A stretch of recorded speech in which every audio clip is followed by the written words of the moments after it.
Saludos a todos, bienvenidos a Foro Chat Iberoamérica en este episodio número 5 de esta temporada 5. O sea, estamos bien interesantes en esta temporada que estamos llegando al Foro Chat Iberoamérica, que bueno, el mes de febrero ha dejado cosas bien importantes. Hoy tendremos a un invitado especial que lo conozco ya de hace muchos años, el arquitecto Domingo Acosta. Para ello, bueno, vamos a comenzar la presentación de Foro Chat Iberoamérica de este año 2022, que vamos a tratar un tema muy ligado a la arquitectura y la sostenibilidad. Entonces, por eso esta semana tenemos aquí nada más y nada menos a un amigo que se llama Domingo Acosta.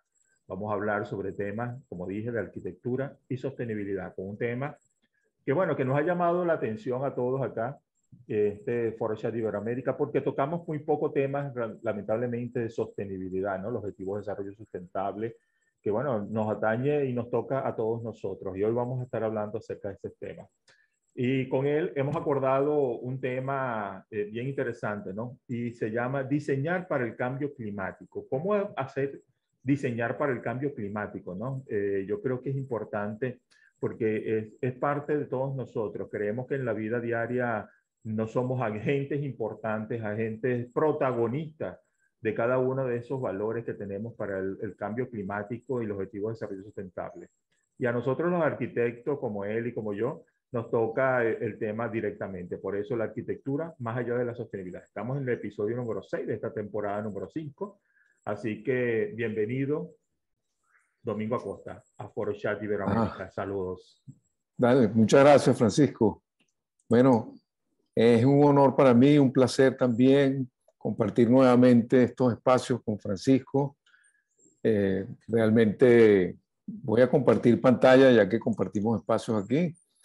El Foro Chat Iberoamérica se ha convertido en una referencia de difusión y de profundización de los temas que nos atañen como profesionales, ¿no? Excelente. En este caso, vamos a hablar de este tema muy actual, diseñar para el cambio climático. Y voy a ir explicando un poco los conceptos alrededor de mi libro, Diseñar en el Antropoceno. Domingo, antes de Ajá. comenzar, me gustaría que nuestra audiencia, que bueno, está dispersa por muchos países, ¿no? Desde España y todos los países de Latinoamérica, ¿no? Me gustaría, por supuesto, que te conocieran, ¿no? Eres un personaje importante de la arquitectura venezolana y por lo tanto has hecho cosas muy importantes, ¿no? Que han dejado huella, ¿no? Domingo y yo tuvimos la oportunidad de trabajar juntos en un proyecto acá en el estado Zulia.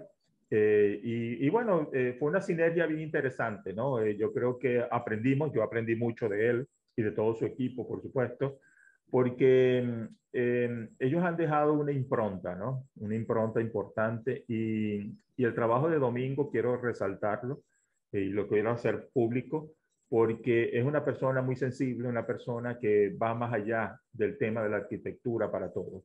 Y por supuesto, como profesor universitario, tiene esa huella, ¿no? Me gustaría que nuestra audiencia conociera un poco más de ti, Domingo, antes de comenzar. Bueno, sí, bueno, muchas gracias, Francisco, por tus palabras. Bueno, yo soy arquitecto egresado de la Universidad Central de Venezuela en el año 1979. Luego hice estudios de posgrado en la Universidad de California en Berkeley, maestría en el año 1982 y doctorado que obtuve el título de PhD en arquitectura en el año 86. Luego he sido profesor de la Facultad de Arquitectura y Urbanismo de la Universidad Central de Venezuela por los últimos 40 años. En ese ámbito, pues llegué a ser profesor titular, que es el más alto escalafón en nuestros 5 escalafones aquí en Venezuela, y también ejerzo la práctica profesional desde siempre, pues, ¿no? Y siempre he tratado de vincular ambos temas, la academia y la profesión, y cómo ellos se retroalimentan mutuamente, ¿no? Por otra parte, mi énfasis en el tema de la sostenibilidad tiene ya casi 25 años, los que hemos estado trabajando en el Instituto de Desarrollo Experimental de la Construcción en la Facultad de Arquitectura, y eso ha sido algo que me ha ido llevando sostenidamente a trabajar este tema, y tanto en mi trabajo profesional como en el académico intento que estos principios de la arquitectura sostenible estén presentes constantemente. He tenido la ocasión de ganar dos concursos, los dos concursos que se han hecho sobre arquitectura sostenible aquí en Venezuela, que fue el concurso de la sede de Sincor en el año 2000, 2001, y el concurso para la subsede del Banco Central de Venezuela en Guayana, conjuntamente con mi hermano Miguel Acosta, que también es profesor de la facultad. Bueno, hay otras cosas interesantes, pero que irán saliendo probablemente en el transcurso de la conversación y de la presentación, ¿no? Seguro que sí, seguro que sí. Sí.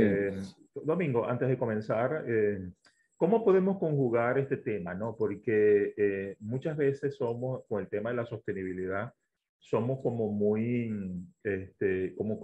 muy de palabra, ¿no? O sea, solamente la palabra, pero no llegamos a la acción concreta, ¿no? Entonces, ¿cómo? Y fíjate, muchos países con el tema de los objetivos de desarrollo sustentable, muchos ni siquiera han podido abordarlos, ¿no? Por temas políticos, por temas económicos, por temas sociales, etcétera, ¿no? Pero tenemos un compromiso con el planeta, tenemos un compromiso con la sociedad para realmente llegar más allá, ¿okay? En el tema de la sostenibilidad. ¿Cómo conjugamos esos temas de arquitectura y sostenibilidad? Mira, esa es una pregunta sumamente importante, sumamente interesante, que me obliga a hacer una reflexión que puede ser un poquito larga, ¿no? Pero voy a tratar de concretarla lo más posible.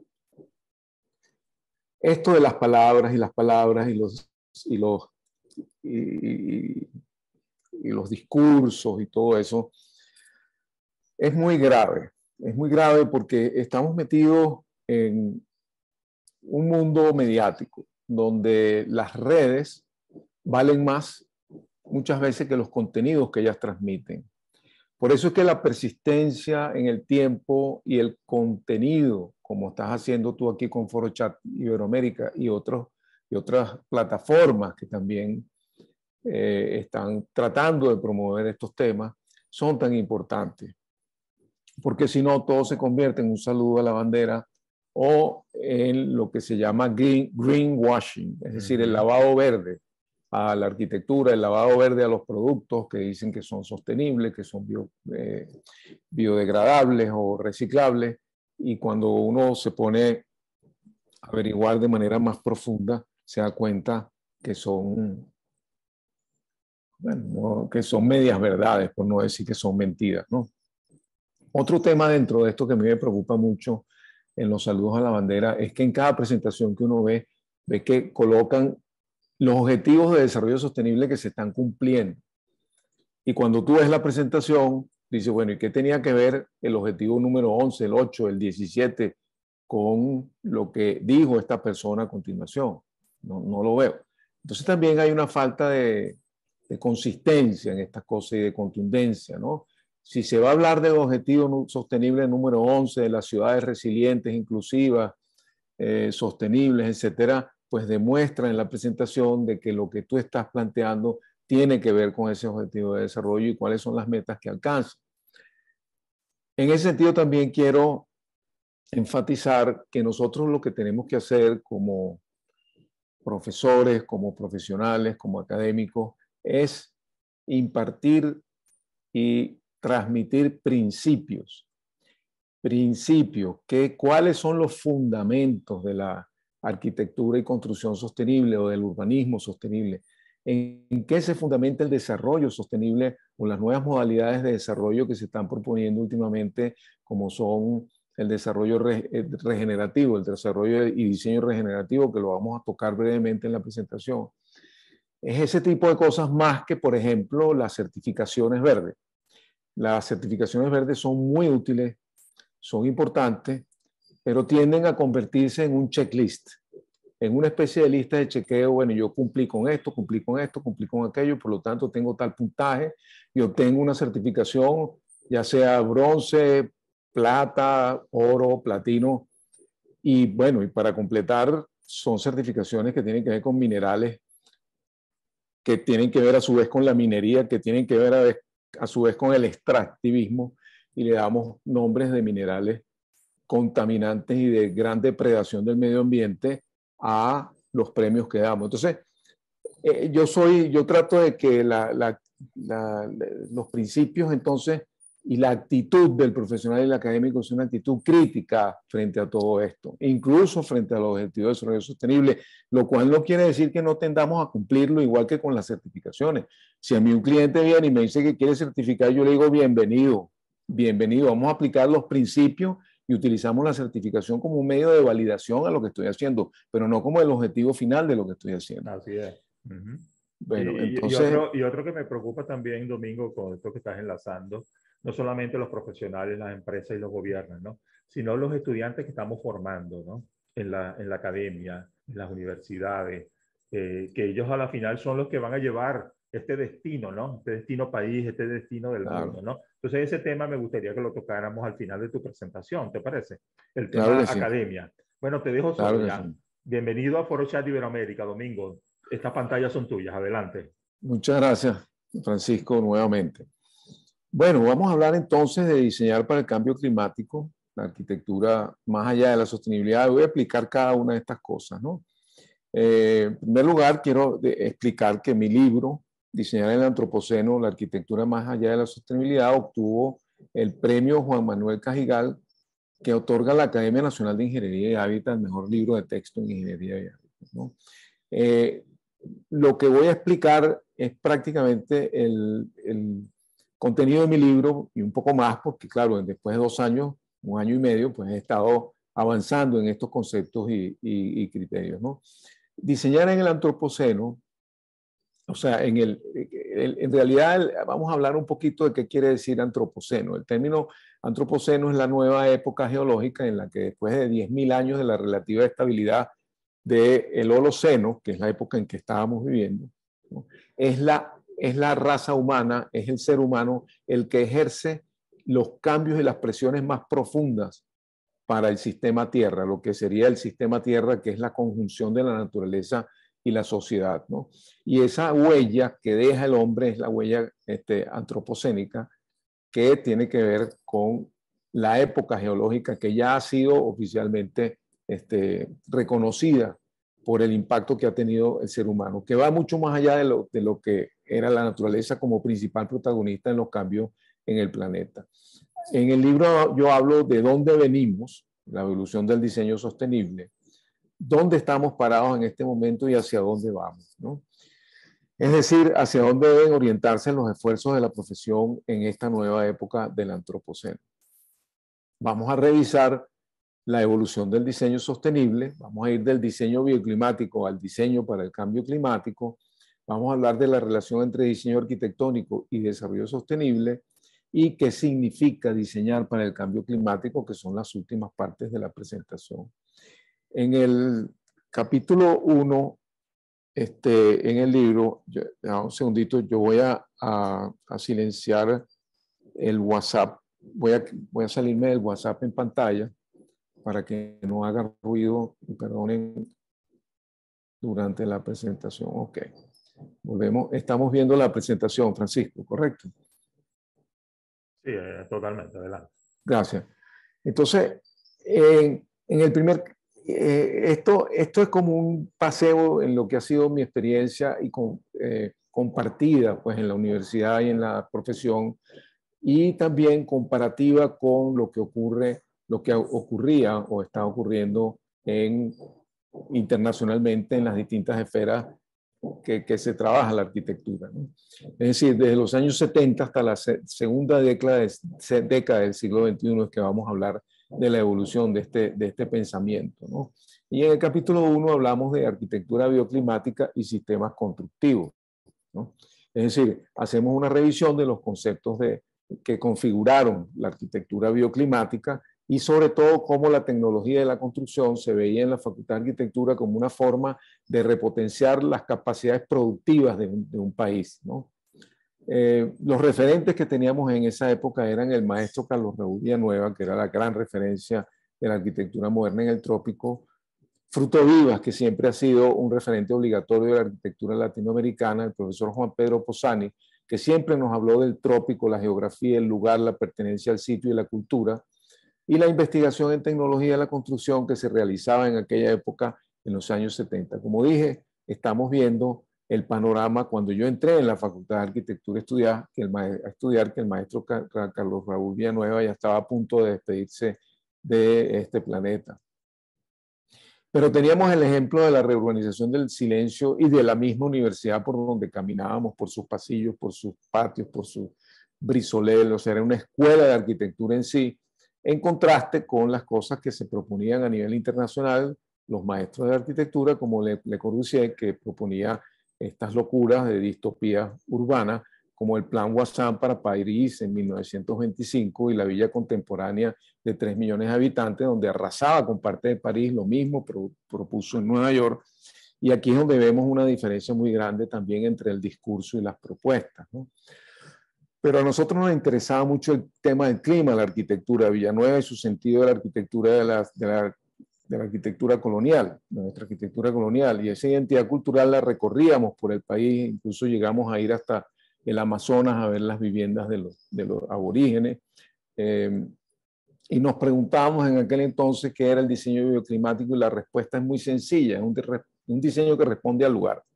Es donde el clima moldea la respuesta de la arquitectura y no al revés, donde la arquitectura se impone sobre el clima.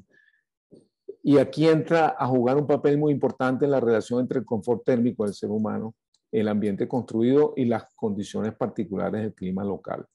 Nosotros teníamos un reto en aquella época que era diseñar ambientes sin climatización artificial, cosa muy difícil en Maracaibo, pero lo intentábamos con los criterios de ventilación natural, sombra, aprovechamiento de los vientos y de las condiciones particulares del sitio.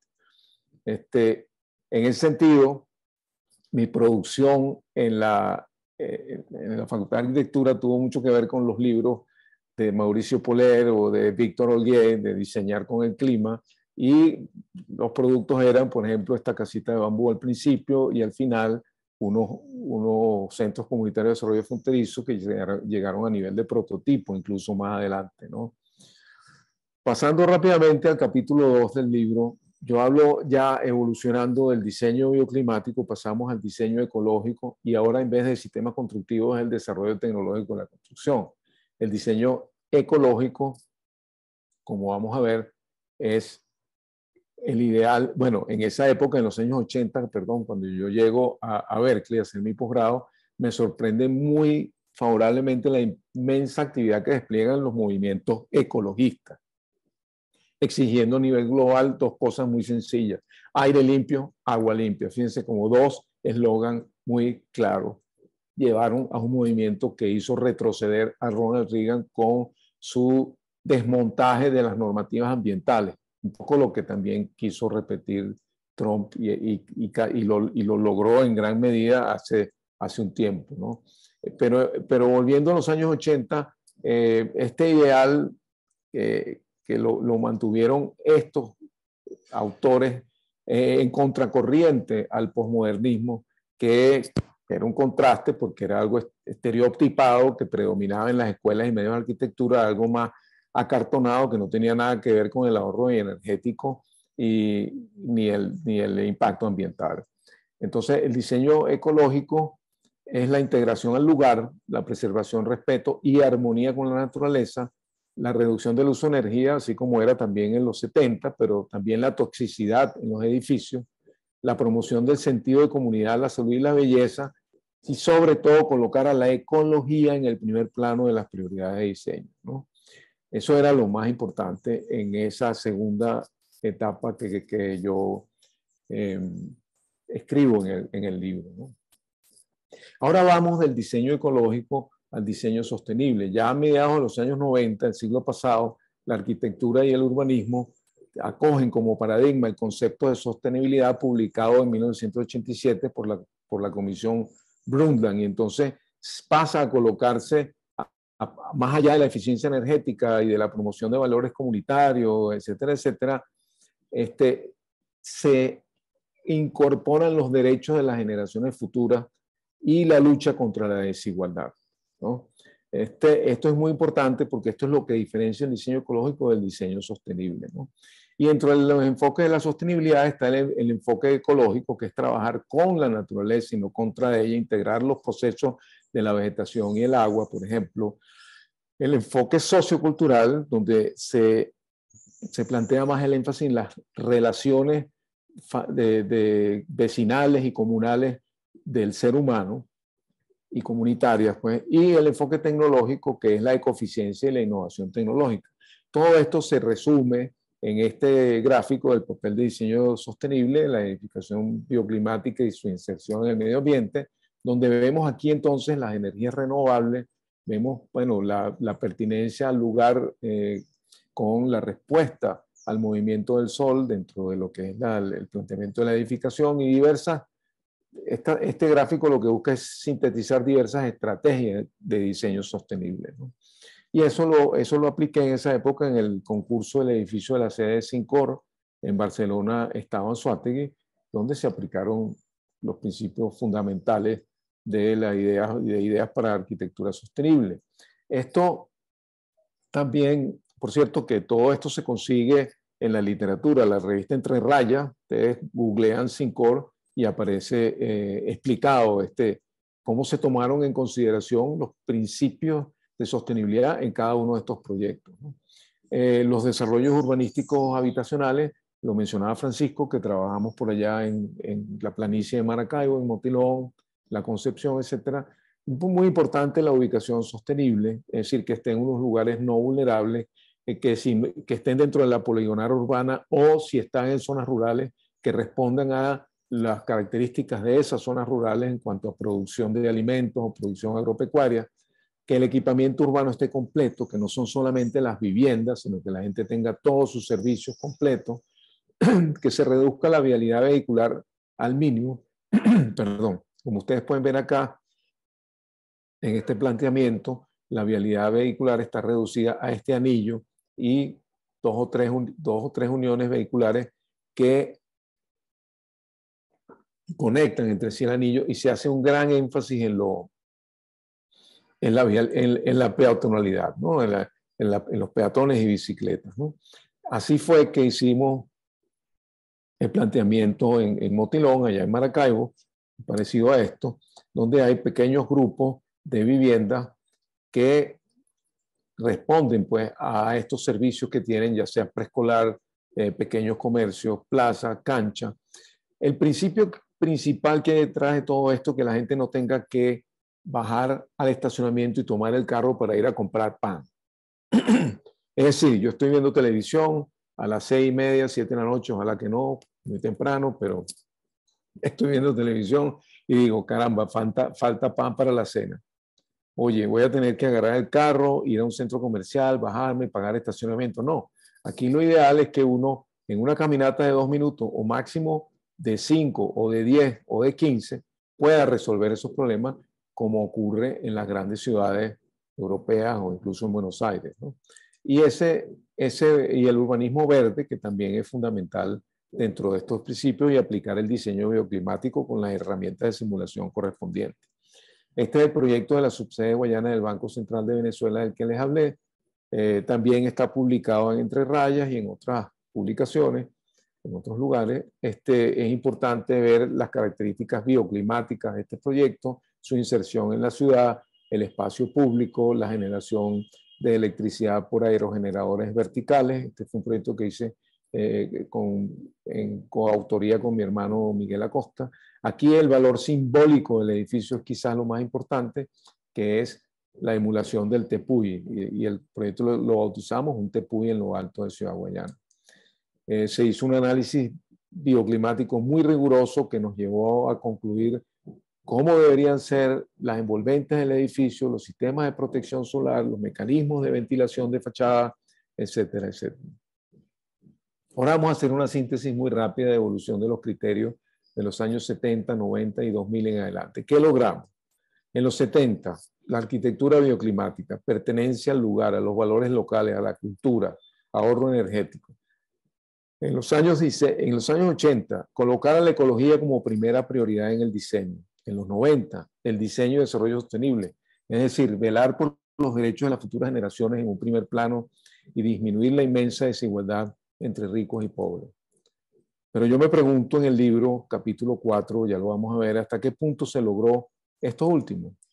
¿Hacia dónde vamos realmente? Entramos a diseñar en el antropoceno, que es lo mismo que decir diseñar en el cambio climático, y vamos a plantear algunas estrategias, porque después de 30 años de la aparición del concepto de desarrollo sostenible, el planeta está en camino de una tragedia ecológica de grandes proporciones que estamos apenas a tiempo de evitar. Entramos en el antropoceno, como dije, en una nueva época geológica, en la que la huella humana es la que determina el funcionamiento del clima y la biodiversidad del sistema terrestre. Aquí vamos a exponer, bueno, aquí es lo que estaba diciendo, el funcionamiento del clima y la biodiversidad del sistema terrestre. Ahora, se nos presentan unos obstáculos gigantescos y dentro de los obstáculos, el más formidable que tenemos es el dogma del crecimiento económico indefinido. Este gráfico, que tiene por lo menos 70 años desde que se originó, nos habla de que el crecimiento del Producto Interno Bruto de una economía es lo más importante y que en el tiempo el crecimiento debe ocurrir constantemente para que haya bienestar y para que haya calidad de vida. Este es, sin duda, el obstáculo más formidable que se nos presenta, sobre todo a los países en desarrollo. Pero ¿qué nos dice la ciencia? Tenemos que prever que no ocurra un aumento de la temperatura global del planeta de 1,5 grados centígrados con respecto a los niveles preindustriales, es decir, de los últimos 250 años, y sobre todo desde los años, del año 1950 para acá, se ha registrado lo que se llama la gran aceleración. Es decir, todas las variables que tienen que ver con el clima, con la temperatura, con la pérdida de biodiversidad, con las sequías, con las inundaciones, han aumentado tremendamente. Y esto habría que impedirlo antes del año 2030. Sin embargo, un aumento de temperatura global de 2 grados centígrados es un escenario inminente. Y uno de 4 grados centígrados o más sería catastrófico y es probable. ¿Cuáles serían las consecuencias? Derretimiento de los polos con una consecuente subida del nivel del mar, sequías, inundaciones, disminución de la producción de alimentos, migración y refugiados climáticos, pérdida de biodiversidad y mucho más. Me quiero detener un momentico aquí en los escenarios de aumento de la temperatura global. El cambio de la temperatura global observada y las respuestas a los modelos que se han establecido. Esta es la línea que estamos siguiendo en este momento. Entre 2030 y 2055 va a ocurrir un aumento de la temperatura de 1,5 grados. En este momento estamos por encima de 1 grado, con las consecuencias que eso va a tener. Ese es el rango probable. Ahora bien, estamos en este punto y entre estos 2 años puede que ocurra, ya se sabe que va a ocurrir esto, de continuar la situación como está en este momento. Sin embargo, una reducción más rápida de las emisiones de efecto invernadero, que están aquí en esta franja en azul, se traduciría en una mayor probabilidad de limitar el calentamiento, es decir, si nos quedamos en esta franja. Sin embargo, si seguimos como business as usual, es muy probable que en las próximas décadas alcancemos los 4 grados centígrados catastróficos de los que hablé antes. En este punto hay una encrucijada y en este punto estamos en este momento. Y esta encrucijada depende de nuestros hijos, nuestros nietos y el futuro del planeta y de la humanidad, básicamente, porque el planeta va a continuar. En ese sentido, el cambio climático nos presenta un nuevo contexto para el diseño. O sea, significa asumir que el cambio climático y el calentamiento global son los problemas más importantes que debemos enfrentar profesionales y académicos hoy y en el futuro. Ahora bien, se nos presentan 3 principios fundamentales de actuación. Primero, nunca extraer más de lo que los ecosistemas pueden regenerar. Esto es fundamental. Segundo, nunca desperdiciar o contaminar más de lo que los ecosistemas pueden absorber con seguridad. Y tercero, siempre actuar con sensibilidad, es decir, con un espíritu de reciprocidad con la naturaleza y de regeneración del daño que se ha hecho. En ese sentido se plantean básicamente tres estrategias de diseño. La adaptación, que yo le llamo la prudencia de ser pesimista, es decir, aprender a convivir con el cambio climático más que intentar prevenirlo. Mitigación, vamos a mantener la esperanza, actuar para prevenir la agudización del cambio climático y del calentamiento global. Y lo más difícil, que es producir cambios profundos en el sistema. Les pongo un ejemplo. La energía más limpia es la que no se consume. Y eso exige, y los combustibles fósiles más limpios son los que quedan bajo tierra. Pero eso exige cambios profundos en nuestra manera de consumir, en nuestra manera en que está organizada la sociedad. Y aquí nos tenemos que mover entre el pesimismo y la esperanza para recuperar espacios para la naturaleza y modos de vida alternativos. Entonces la adaptación es, bueno, el cambio climático está ocurriendo, hay que prepararse, ¿no? Hay que manejar lo que seamos incapaces de evitar. Entonces, en ese sentido, lo más importante, más incluso que construcciones nuevas, es reciclar, rehabilitar, adecuar lo que ya tenemos. El edificio más verde es el que ya está construido. Lo más destructivo que hay es demoler un edificio. Lo más importante, reconstruir la infraestructura de las ciudades, hacer las ciudades a prueba de clima y la prevención para la adaptación al cambio climático. Hay buenas noticias. Localmente muchas veces ya se sabe lo que hay que hacer, aunque no se logre implementar. Tenemos el caso de Cumaná, ¿no? Y su plan de adaptación al cambio climático con incorporación de un trabajo de espacios públicos. Esto es Cumaná, esta es la simulación de Cumaná con un aumento de la temperatura de 2 grados centígrados y con 4 grados centígrados pues se convierte en un archipiélago, ¿no? Entonces lo que se planteó fue aprovechar el río Manzanares, la laguna de los Patos y un canal y estos tipos de situaciones y el canal de aliviadero que está hacia el este de Cumaná para entonces lograr que las tormentas, las inundaciones y la subida del nivel del mar sean absorbidos de alguna manera por los planes que se realicen en la ciudad. Esto es lo que se llama hoy en día en China, se ha aplicado extensivamente y también se está aplicando en Holanda, la ciudad esponja. Es decir, la ciudad que es capaz de retener la humedad y no soltarla inmediatamente, que es lo que hace que se produzcan los deslaves e inundaciones. Ese es el concepto, ¿no? El río Manzanares, convertirlo en un escenario paisajístico para la gente. La laguna de los Patos, integrarla a nuevos desarrollos de vivienda, pero bien planificadas con su equipamiento, con sus zonas verdes, con todo. Y el canal de aliviadero también como uno de los mecanismos para aliviar esas situaciones que tienen que ver con la adaptación al cambio climático. Vemos el mapa de Venezuela y los escenarios de aumento de temperatura de 2 a 3 grados centígrados, como lo que es la costa oriental del lago, la parte del Golfo de Venezuela, y aquí en el lago de Maracaibo, en los alrededores, hacia Lagunillas, Cabima y hacia Ciudad Ojeda, y después hacia el sur, va a ser un impacto tremendo. Tucacas, la zona de la costa oriental de Falcón y Margarita, también con escenarios muy, bueno, no quiero decir catastróficos, pero sí bastante cercanos de catastróficos. La segunda estrategia es la mitigación. La mitigación es eliminar la emisión y revertir la acumulación de gases de efecto invernadero. Reducir las emisiones implica limitar la demanda, ¿no? Impulsar la eficiencia energética se logra también con el diseño bioclimático. Y sustituir combustibles fósiles por energías renovables y limpias es fundamental también. Entonces, ¿por qué caemos entonces en esta trampa del aire acondicionado? ¿No?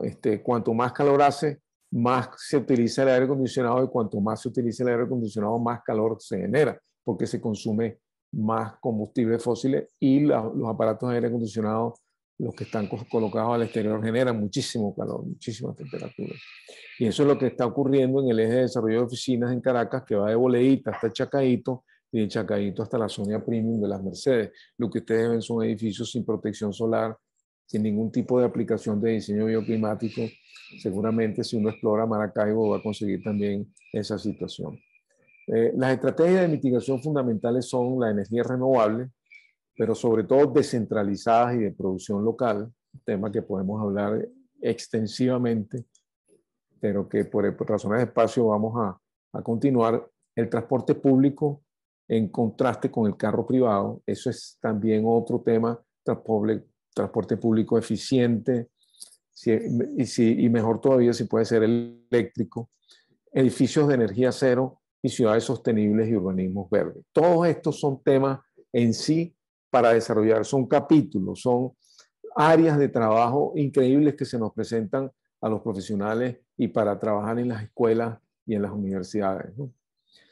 Ahora viene la estrategia más difícil, ya para concluir en los próximos minutos, que es la de promover cambios profundos en los sistemas de producción tecnoindustrial de consumo y despilfarro exacerbado que hemos tenido desde la revolución industrial y que caracterizan al capitalismo, sobre todo a este capitalismo neoliberal desde los años 70 con Reagan y Thatcher, y que caracterizaron también a la Unión Soviética y sus satélites con su empeño, y China también, con su empeño en el crecimiento económico permanente.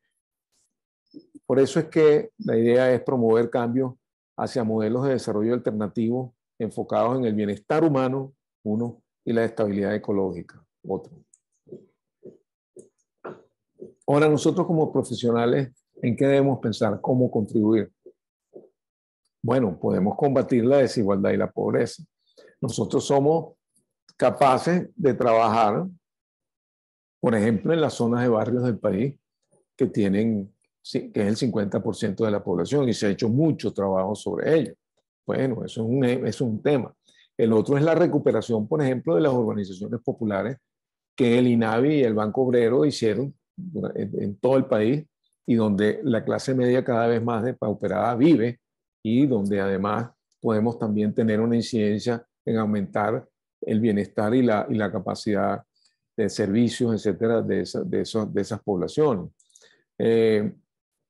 Contribuir en los cambios en el modelo económico predominante. O sea, por ejemplo, nosotros no debemos comprar la idea de que lo que hay que hacer son grandes megaproyectos, de lo que hay que hacer son proyectos que generen crecimiento,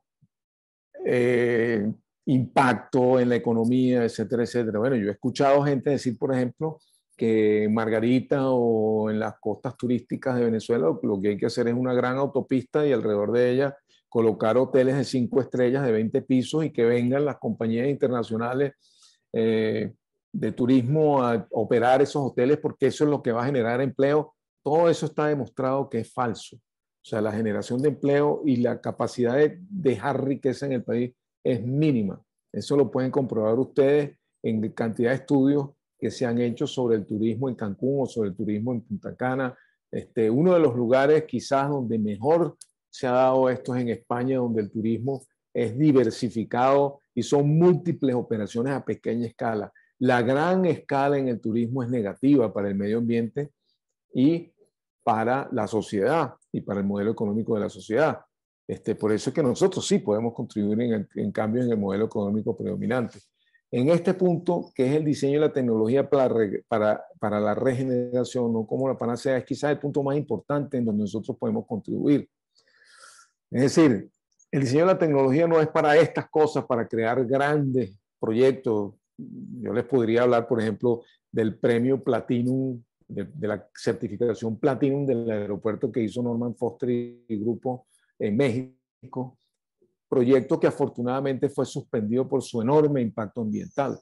Bueno, había en el mismo lugar una propuesta de un arquitecto mexicano, que si quieren luego en las diapositivas se los muestro, pero una propuesta fabulosa donde lo que se hacía era que se rescataba la laguna donde estaba el aeropuerto, iba a estar ubicado el aeropuerto era una isla y el resto era vegetación y agua. Mientras que en el modelo que ganó el premio Platinum, la certificación Platinum, la laguna no la recuperaban, más bien le quitaban a México su única posible fuente futura de agua. Por eso es que yo tengo mis reservas muy importantes sobre los sistemas de certificación cuando son utilizados sin criterio,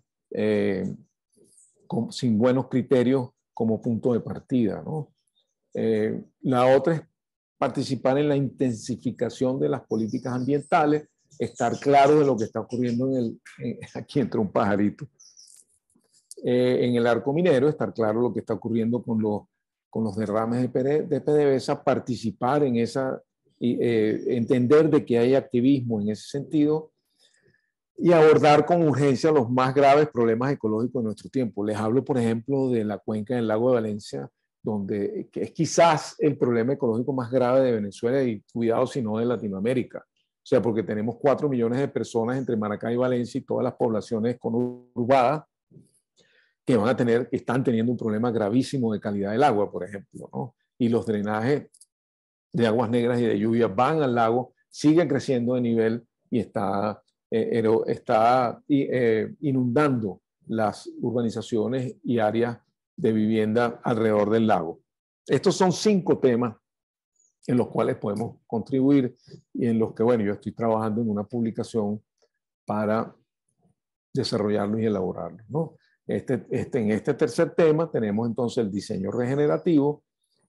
El diseño regenerativo es aquel diseño que procura no solo sostener lo que existe, sino regenerarlo, recuperar la naturaleza, los ciclos del agua, de la vegetación, las relaciones culturales, las relaciones humanas. Es todo un área de diseño que se establece alrededor de este tema. Evitar que nos atrape el círculo tecnología, efecto, reparación, tecnología. Es decir, evitar que nosotros tenemos un problema, aplicamos la tecnología como panacea y tenemos un efecto deseado. Pero entonces estas tecnologías generan efectos colaterales, a los cuales les aplicamos para repararlas nuevas tecnologías, las cuales a su vez van a tener efectos colaterales. Con ese círculo hay que ser muy crítico y tener mucho cuidado.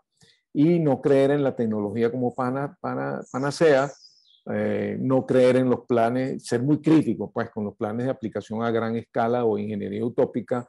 Mucho cuidado con los megaproyectos, que también de esto hay la ruta de la seda en la China, está el Tren Maya en México, está los megaproyectos turísticos que proponen, que ustedes los ven en Margarita, que los ven en otros lugares. El diseño regenerativo fundamentalmente es que tenemos un ámbito degenerativo y un ámbito regenerativo hacia el cual debemos tender. Me explico. La práctica convencional de la arquitectura, es decir, cumplir la normativa, se encuentra quizás entre casi lo peor del ámbito degenerativo, porque lo peor sería no cumplirla y estar aquí a la izquierda en morado, no en rojo. La arquitectura verde, que ayuda a mejorar la arquitectura sostenible, pero el diseño regenerativo, que tiene menor consumo de energía e insumos y a la vez procura regenerar, es hacia la tendencia que debemos ir. Entonces, en el antropoceno debemos también nosotros como profesionales y como profesores profundizar en el conocimiento del cambio climático, cultivar el pensamiento crítico, anteponer el concepto de regeneración del medio urbano y natural al concepto de sostenibilidad, y voy a explicar en las preguntas por qué, Francisco, si eres tan amable me pregunta. Revisar y actualizar permanentemente las referencias conceptuales con las que contamos y actualizar los hábitos y criterios de diseño en los que estamos acostumbrados. Es decir, vamos a llegar a un momento en que no va a ser tan sencillo prever, por ejemplo, cómo va a ser el clima en el cual estamos diseñando, sino más bien ver qué se está investigando para analizar hacia dónde van las tendencias, ¿no? Y luego intensificar el sentido de la prudencia. Bueno, finalmente, en una reflexión que no es sencilla, pero ocurre que lo que ha pasado en estos últimos 250 años es que la naturaleza y la sociedad han estado disociadas. Es el hombre el que ha pretendido dominar la naturaleza y ponerla a su servicio. Si nosotros seguimos con esa mentalidad de dominación de la naturaleza a través de la tecnología y a través del capital o a través del dinero, como lo queramos llamar, no tenemos salvación. Nosotros tenemos que buscar la manera de entender, no de que yo estoy aquí como ser humano o sociedad y allá está la naturaleza, no, sino que somos una sola cosa.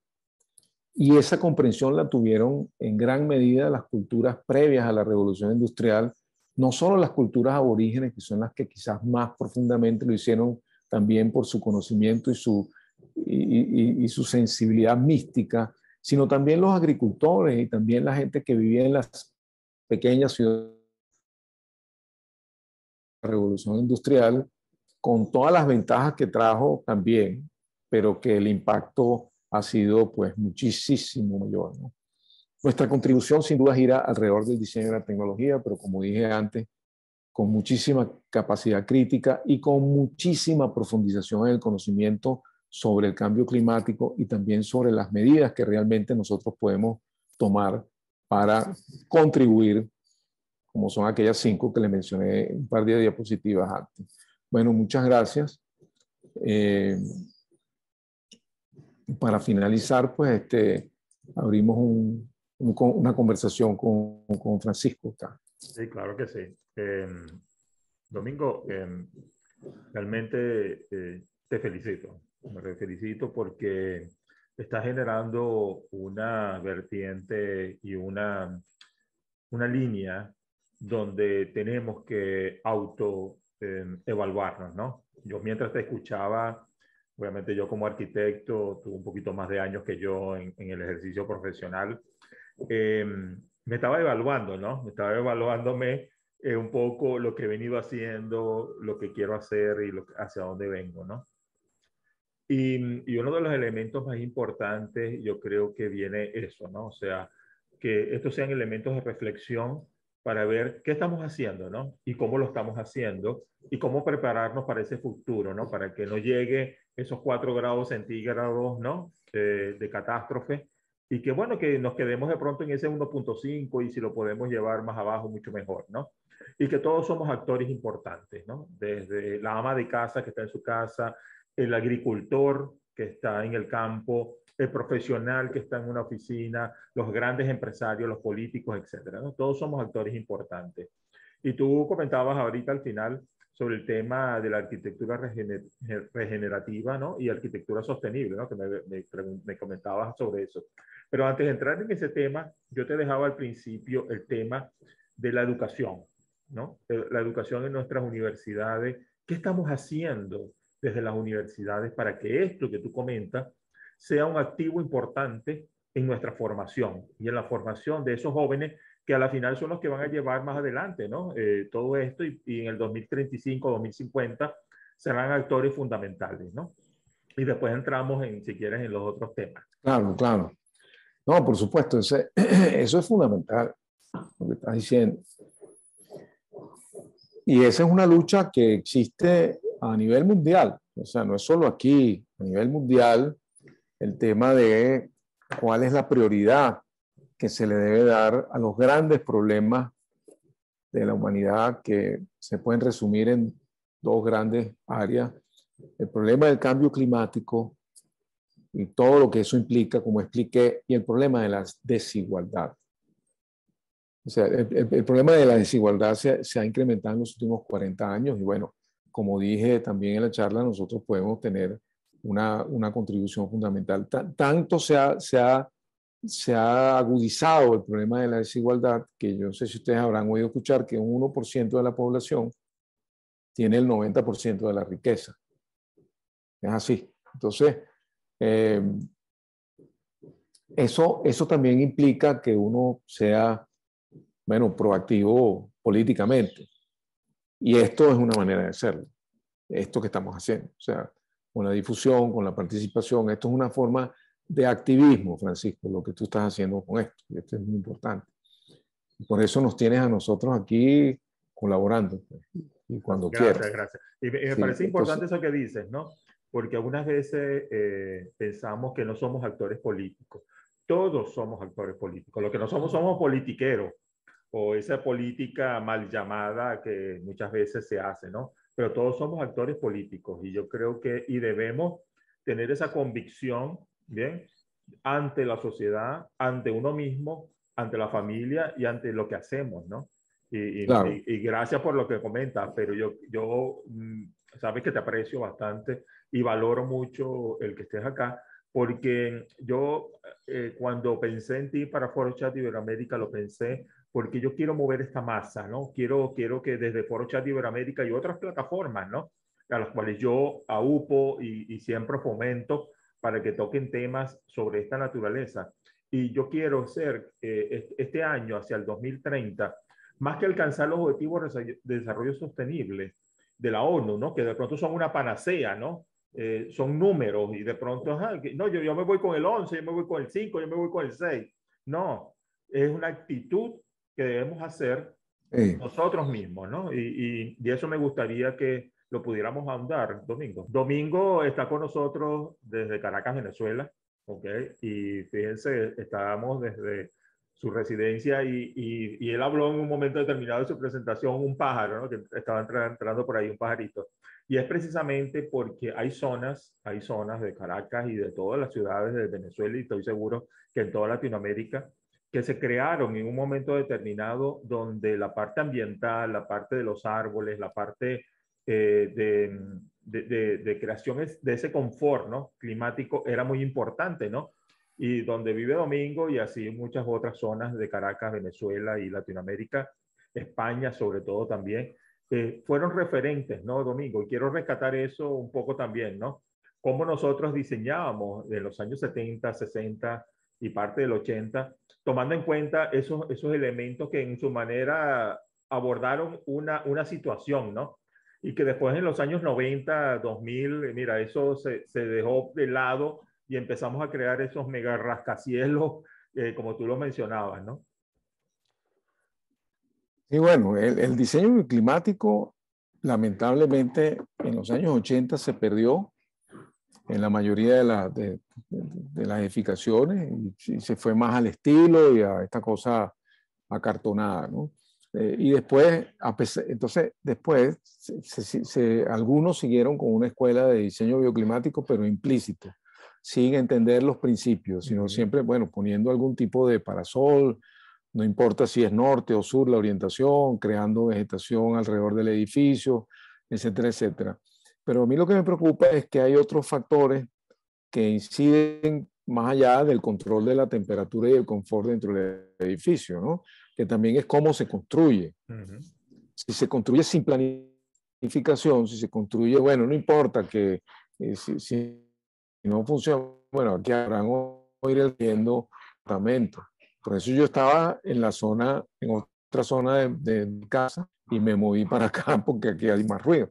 ¿Y por qué ocurre eso? Porque la construcción está hecha de una manera que tú no puedes desmontar las cosas para poderlas reciclar y utilizar. Todo ese escombro va para el ambiente, todo ese escombro que está saliendo allá abajo, ¿no? Entonces, todo lo que hemos hablado en los artículos que yo he hecho y que he hecho con Silento y que hemos hecho en el instituto, que es la construcción limpia, la construcción seca por componentes modulares, que haya conciencia de que lo que se haga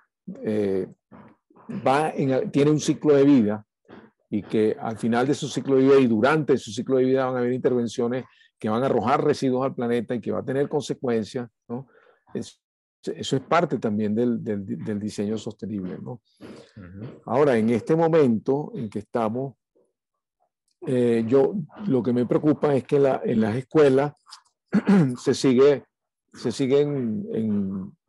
salvo honrosas excepciones, que cada día son más, afortunadamente, se sigue trabajando los mismos temas que se trabajaban hace 40 años, ¿no? Vamos a hacer un conjunto de viviendas así, vamos a hacer una escuela de danza, vamos a hacer un museo, vamos a hacer una remodelación de toda esta parte de la ciudad y aquí metemos una calle y una cosa.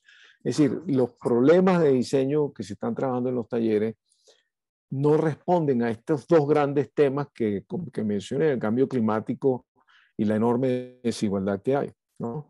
Y no es que eso coarte la libertad de propuestas, ni mucho menos. Ahí vemos como el premio Pritzker de arquitectura del año pasado lo ganaron una oficina francesa, perdonen que no recuerdo que son especialistas en recuperación de edificios de interés social en la ciudad. Hicieron una obra tan espectacular que ganaron el Pritzker. Si a premios vamos, ¿no? Y el arquitecto chileno, caramba, qué broma con los nombres, No te preocupes. Aravena, algo así. No te preocupes, eso es tarea Ganó, para nuestra audiencia, tarea para que lo busque nuestra sí, audiencia y que esté claro, que ganó el informada. Pritzker, lo ganó con un concepto de vivienda popular progresiva, Así es. que él ha estado aplicando. Entonces, más allá de la formalidad y más allá de la formalidad en arquitectura y todo eso, tenemos que ver que hay un ámbito de trabajo muy amplio y que responde a estos temas, pero amplísimo. Y que no necesariamente tenemos que hacer el saludo a la bandera de los objetivos de desarrollo sostenible cada vez que lo hacemos, sobre todo si no demostramos con las metas y con por lo menos algunos indicadores que nos digan. Si ustedes dicen que están ahorrando energía, pues bueno, vamos a hacer los cálculos con el ingeniero electricista y con el ingeniero de aire acondicionado. Vamos a hacer una especie nuestra de auditoría interna energética en el proyecto, a ver cuánto estamos ahorrando comparado con un edificio convencional, que debe ser por lo menos el 30%. Claro. ¿Okay? Y además de eso, el primer año de funcionamiento, si es posible, hacer las mediciones en sitio. Y eso es parte de lo que uno puede acordar con el promotor, con el propietario. O sea, pero lo más importante es que esos criterios estén allí, que los tengamos, que los hayamos profundizado, que los hayamos estudiado, que los tengamos a flor de piel. O como decimos a veces, lo tengo en la punta de la lengua, no, lo tengo en la punta de la lengua y lo digo, y lo Y puedo lo decir, y digo, puedo hablar claro. sobre eso. Y en la mano para escribirlo, para diseñarlo, ¿no? Para nosotros que hacemos eso, ¿no? Hablabas de arquitectura Claro, regenerativa y hablabas de arquitectura sostenible, ¿no? Coméntanos un poco de eso para sí, terminar de redondear el tema, porque bueno, ya estamos llegando a los minutos finales, Domingo. Realmente lo he claro. disfrutado, ha sido una clase magistral para todos nosotros, pero no quiero dejar No, de tocar gracias. esos temas y finalizar con una gran disertación hacia dónde vamos. ¿Cómo yo como actor principal puedo insertarme en todo esto? Sí, primero es entender que los principios de diseño sostenible se sostienen. Están allí, son válidos. O sea, diseñar bien desde el inicio, cero desperdicio, ahorro energético, etcétera, etcétera, que son temas que están en mis artículos anteriores. Eso se sostiene. Lo que pasa es que ahora, más que ahorrar electricidad o ahorrar energía, tenemos que procurar también que el edificio genere Claro. más energía de la que produce. Más que ahorrar agua, etcétera, etcétera, debemos también tratar de que el edificio capte agua para tratar de ser autosuficiente en agua, cosa que no necesariamente es factible porque tenemos una época seca.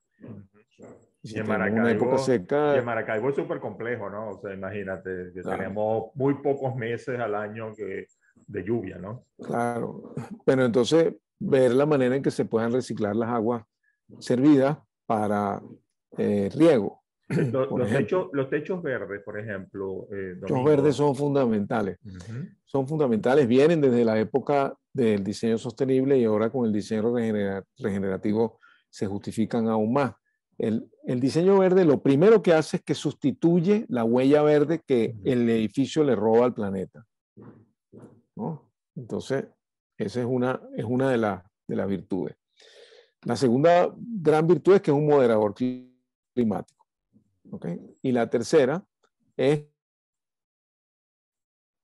disminuye la velocidad de escorrentía de las aguas, porque es una esponja Claro. que retiene el agua y la va soltando poco a poco.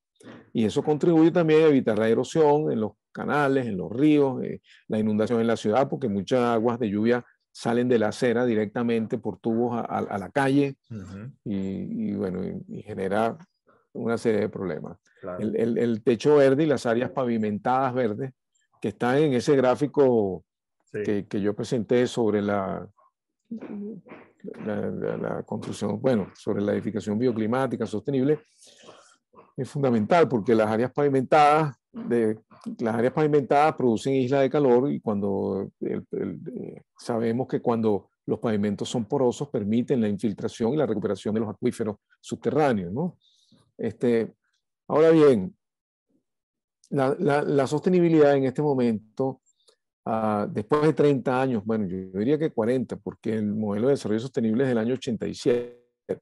Entonces, dentro de poco tiempo ya tenemos 35 años con el concepto de desarrollo sostenible y está prácticamente agotado, ¿no? O sea, hay sectores que queremos seguir salvando el medio ambiente, pero predominó el modelo de desarrollo basado en combustibles fósiles y en crecimiento económico ilimitado, ¿no?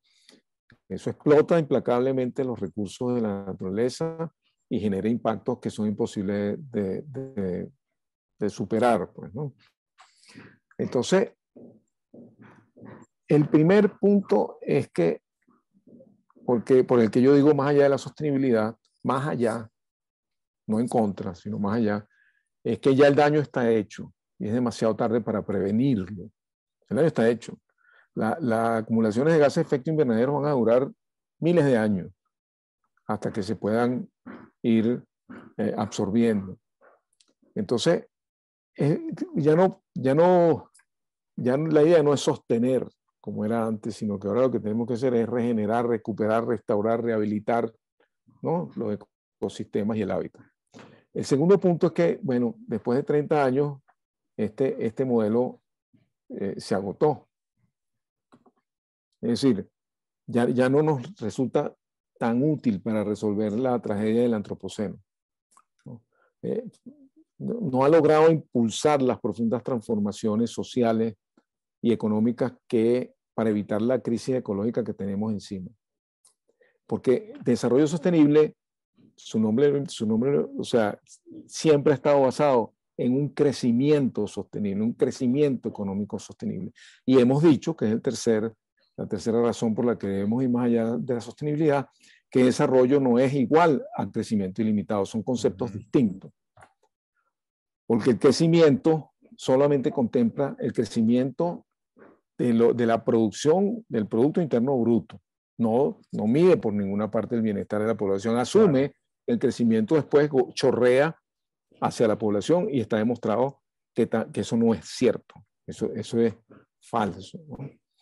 Y ese cambio del modelo no solamente depende de nosotros como individuos, sino depende de nosotros en las instituciones, depende de nosotros en la política y depende de nosotros en la lucha, porque y la lucha no es salir a la calle con una pancarta, la lucha es estas cosas, dar clases, organizar cursos de posgrado, organizar foros, participar a nivel institucional. Pero yo quiero insistir, siempre con actitud crítica. Siempre con actitud crítica. Saber, ¿cómo es que se llama? El sedazo. ¿Qué hacemos con el sedazo? Hacemos una criba, ¿no? Hacemos una especie de filtro. ¿Qué es lo que hay en las redes que es bluff? ¿Qué es lo que hay en las redes que es greenwashing? ¿Qué es lo que hay en las redes que es autopromoción? ¿Qué es lo que hay en las redes que detrás de eso lo que hay es una iniciativa privada, ¿no?, buscando la manera de imponer una agenda, o pública, buscando la manera de imponerse en el poder? O sea, esas cosas tenemos que saberlas y discernir. Y eso lo que requiere primero es, como decimos en criollo, no comer cuento, ¿no? O sea, es decir, ser escépticos, pues, dicho más formalmente. Y segundo, cuando uno ve algo, hoy tenemos a Papá Google, ¿no? O sea, yo veo el tal proyecto ganó el premio platino, la certificación platino. Entonces yo lo que hago, lo pongo y busco críticas a tal proyecto. Claro. Ahí hay que tratar también de mezclarlo con el inglés, que ahorita tenemos el traductor Google y todo eso, y nos ayuda a los que ayuda a los que no manejan el inglés, ¿no?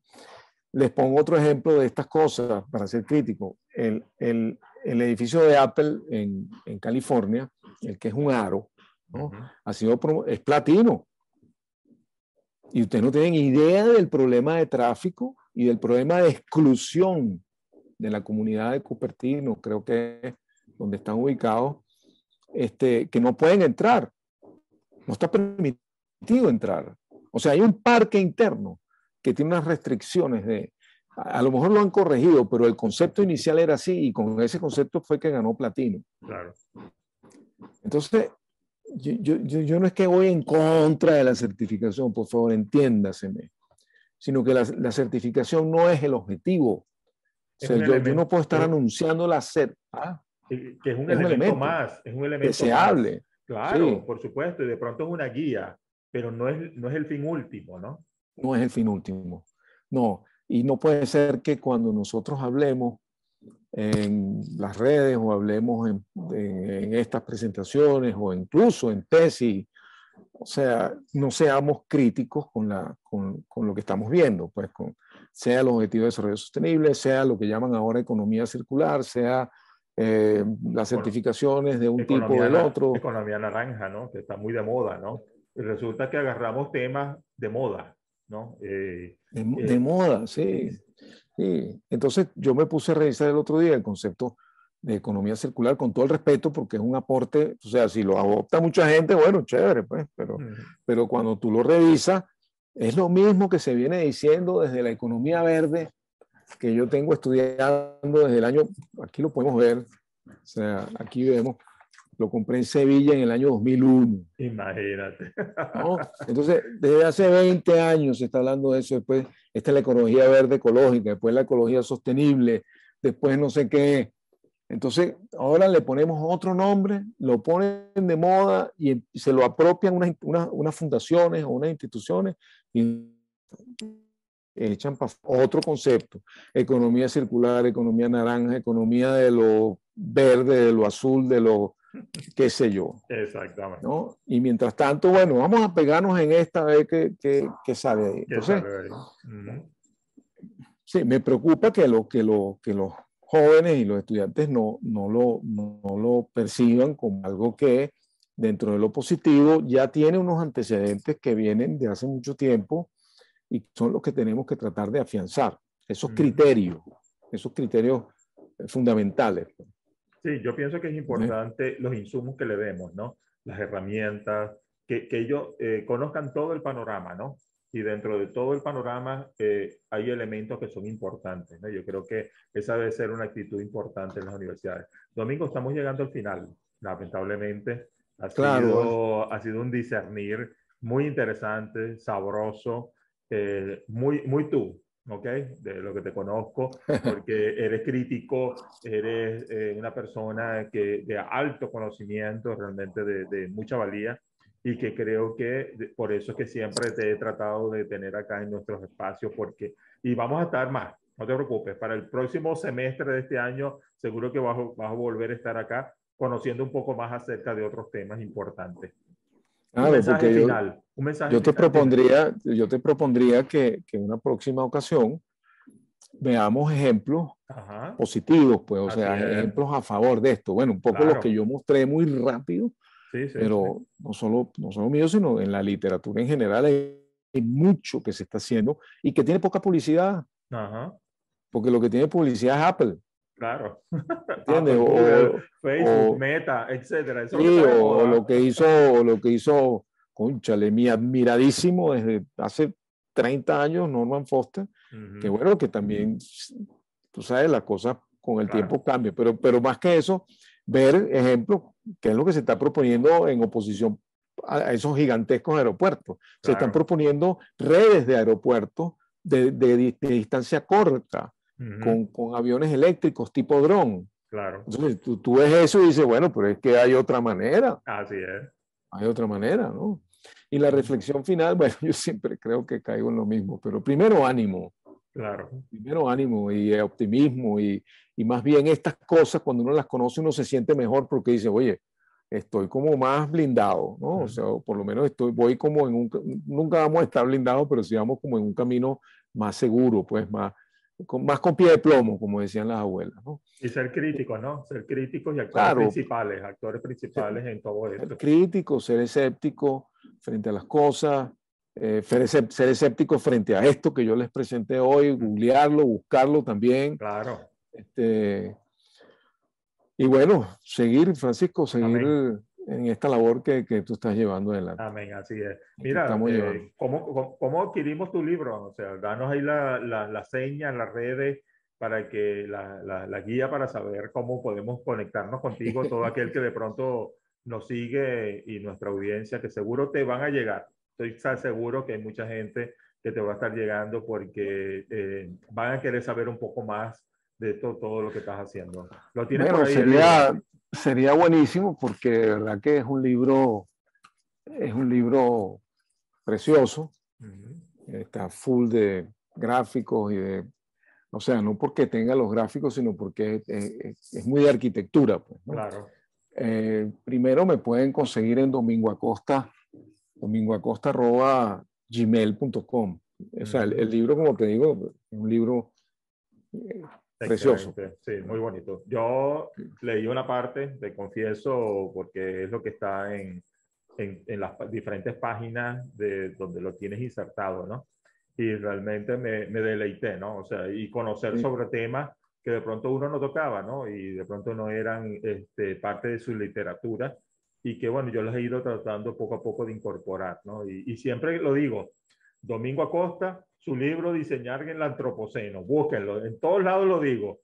Y siempre gracias. lo dije la vez pasada, la semana pasada con Zulma Bolívar, que estuvo con Ah, nosotros, y lo voy a seguir diciendo. Así que te yo creo que agradezco. es un elemento Sí, importante, Domingo. de verdad que es satisfactorio y el libro se los mando con marcalibro y todo, Ah, buenísimo. donde está lo del premio. Ajá, Creo que lo excelente. tengo al revés. Al revés, ahí ahora sí. Ajá. Y está domingoacosta@gmail. Ujú. También está el 0412-216-8900. Son las dos maneras Venezuela, de de ubicarme. Venezuela con el código 058, ¿ok? Para todos aquellos Ah, que correcto. nos siguen desde afuera. Ok. Domingo, una palabra final. ¿Cómo cerramos este foro chat Iberoamérica en una palabra? En una palabra, ánimo, entusiasmo, mucho trabajo, mucha dedicación. Amén. Así es. Profundicen, profundicen, lean. Ujú. Amén. Agradecido, Domingo. Bueno, Realmente sabes mi alta estima hacia ti y que realmente estoy complacido. No te vayas todavía. ok. Voy a empezar, por favor, a compartir pantalla para ver a quién vamos a tener para el próximo Foro Chat Iberoamérica. Vamos a tener y vamos a seguir hablando sobre temas de esta naturaleza. Siempre el tema de sostenibilidad, siempre lo tenemos presente, por lo menos un Foro Chat Iberoamérica al mes lo tenemos, pero para el próximo Foro Chat Iberoamérica vamos a tener un invitado quien nos acompaña desde Ecuador, un colombiano que está en Ecuador, que está haciendo también temas sobre esto y que es Juan Carlos Alzate. El ingeniero Juan Carlos Alzate nos va a acompañar en el próximo episodio número 7 de esta temporada número 5. Así que invitarlos a este próximo Foro Chat de la semana que viene. Bien, Domingo, hemos llegado al final. Agradecido por estar. Un saludo Gracias a ti. fraterno para ti y tu familia, que sé que es parte importante. Yo creo que eso es parte importante también de que todos estos valores que estamos creando los tengamos en la familia y los podamos traspolar, ¿no? Hacia todo lo que hacemos. Claro que sí. Agradecido por estar. Un abrazo. A ti. Chao.